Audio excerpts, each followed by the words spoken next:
మట్టి యొక్క యాంత్రిక హస్తకృత్యం టూల్స్ మరియు ఉపకరణాల సహాయంతో చేయబడే ప్రక్రియ మంచి టిల్ట్ ఏర్పడి మెరుగైన మొలకెత్తడం మరియు పంటల తరిగిపోయే పెరుగుదలకు అనుకూలంగా మారేలా చేయడం టిల్లేజ్గా పిలువబడుతుంది. టిల్లేజ్ కార్యకలాపాలు పంట ఉత్పత్తి ప్రక్రియలో తొలి మరియు అత్యంత అవసరమైన దశగా ఉంటాయి. ఇవి సాధారణంగా విత్తనాలు నాటడం లేదా మొక్కలను నాటడానికి ముందు నిర్వహించబడతాయి. ఇవి మొత్తం పంట ఉత్పత్తి ప్రక్రియకు అవసరమైన మొత్తం శక్తిలో సుమారు 20% వినియోగిస్తాయి.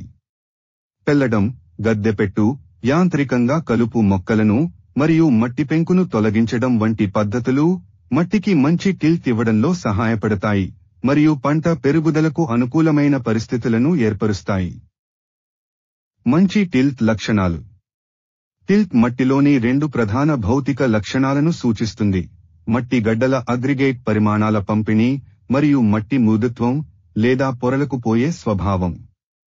మంచి టిల్ట్ ఉన్న మట్టి చాలా రంధ్రాలు కలిగి ఉండి నీటిని నీటి మట్టం వరకు సునాయాసంగా కాలేయగలుగుతుంది.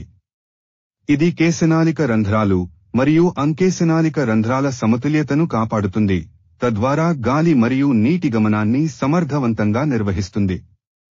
ఇరిగేషన్ వ్యవసాయానికి పెద్ద పరిమాణం గల అగ్రిగేట్లు ఎక్కువగా ఉండడం అవసరం, అయితే వర్షాధార వ్యవసాయానికి చిన్న పరిమాణం గల అగ్రిగేట్లు అనుకూలంగా ఉంటాయి.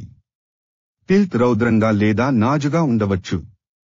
నాజు టిల్ట్ ఇసుక మట్టులకు అనుకూలంగా ఉండగా, భారీ కరిమట్టి, గడ్డలు కలిగిన నిర్మాణం లేదా రౌద్రమైన టిల్ట్ వల్ల మెరుగైన ప్రయోజనాన్ని పొందుతుంది. అత్యధికంగా నాజు టిల్ట్ వర్షం తరువాత ఎండిపోయినప్పుడు మట్టి ఉపరితలం గట్టిపడేలా చేయగలదు, ఫలితంగా నీటి అవశేషాన్ని తగ్గించి నీరు పట్టింపు మరియు లోటుపోయే నీటి పరిమాణాన్ని పెంచుతుంది. టిల్లేజ్ లక్ష్యాలు. అనుకూలమైన విత్తన పడక. ఒక మంచి విత్తన పడక తొందరగా విత్తన మొలకెత్తడానికి మరియు మొక్కల ప్రారంభ పెరుగుదల బలంగా ఉండటానికి అవసరమైనది.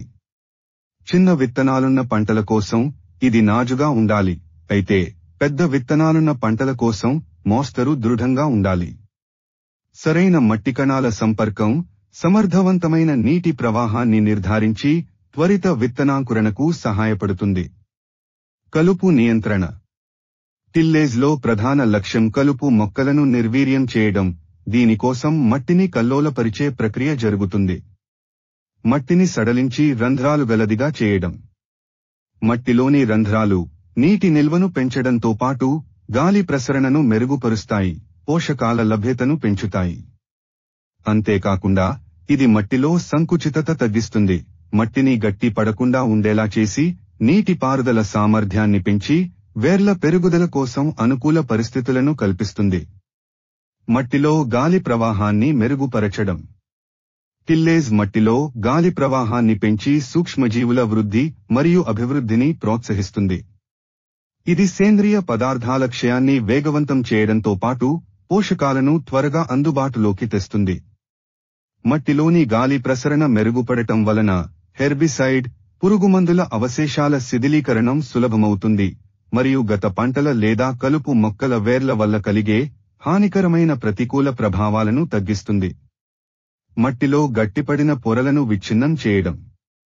సంకుచితమైన మట్టి పొరలను విచ్ఛిన్నం చేయడం వలన మట్టిలో నీటి పారుదల మెరుగుపడుతుంది, అలాగే గట్టిపడిన పొరలను విరిగొట్టడం వలన మట్టికి లోతు పెరుగుతుంది, ఇది నీటి అవశేష నిల్వ సామర్థ్యాన్ని ప్రోత్సహిస్తుంది. అదనంగా ఉపరితలంపై ఉన్న అసమతుల్యతలు మరియు మడుగులు నీటి ప్రవాహ వేగాన్ని తగ్గించి నీరు మట్టిలోకి మరింత సమర్థవంతంగా అందుకునేందుకు ఎక్కువ సమయం కల్పిస్తాయి. నీటి ఊట శోషణాన్ని మెరుగుపరచడం. సమర్థవంతమైన టిల్లేజ్ మట్టిలో నీటిని ఒడిసిపట్టే సామర్థ్యాన్ని పెంచి నీటి ప్రవాహాన్ని తగ్గిస్తుంది మరియు తేమ నిల్వ కోసం మట్టికి ఎక్కువ లోతును కల్పిస్తుంది. సంకుచితమైన మట్టిని టిల్లేజ్ చేయడం వలన అది సడలిపోయి మరింత నీటిని నిల్వ ఉంచగలదు. అదనంగా టిల్లేజ్ ద్వారా పొలంలో మిగిలిన తెగుళ్లను మరియు పురుగులను నిల్వ చేసే చెరకు మడుల అవశేషాలను తొలగించవచ్చు. టిల్లేజ్ ద్వారా మట్టిలోని హానికరమైన సూక్ష్మజీవులు మరియు పురుగులను వెలుపలికి తేవడంతో అవి సూర్యరశ్మి ద్వారా నశించగలవు. అలాగే ఇది భారీ సేంద్రియ ఎరువులను మట్టిలో కలిపేందుకు, మట్టిని వేడిగా మార్చేందుకు మరియు లోతైన టిల్లేజ్ ద్వారా మట్టిని తిప్పే విధానాలకు మద్దతునిస్తుంది. టిల్లేజ్ మట్టిపై కలిగించే భౌతిక ప్రభావాలు. మట్టి నిర్మాణం.